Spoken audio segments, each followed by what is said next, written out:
Ay, naku, hindi na kaya ko na sarili ko. Yang kamay mo, pagalingin mo na yan. Ha?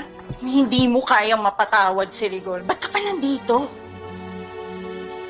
Pa-importante ka rin, ano? Uy! Hindi ako nagpapa-importante. Importante talaga ako. Hindi ka na nga kailangan ni Rigor. Pinagsisiksikan mo pa yung sarili mo sa kanya. Pakinggan mo nga yung sarili mo. Sino ba nagsisiksik ng sarili niya sa bahay na to? Kung hindi naman dahil dyan sa dinadala mo, palagay mo, andito ka pa? Eh, nandito ako. Saka dito ko, papanganak sa palakihin ang baby namin ni Rigor. Saka para lang alam mo, ha? Ito na ang bahay ko. Gaya nga ng sabi mo noon,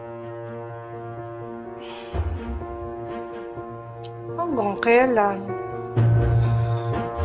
Hindi ako aalis dito!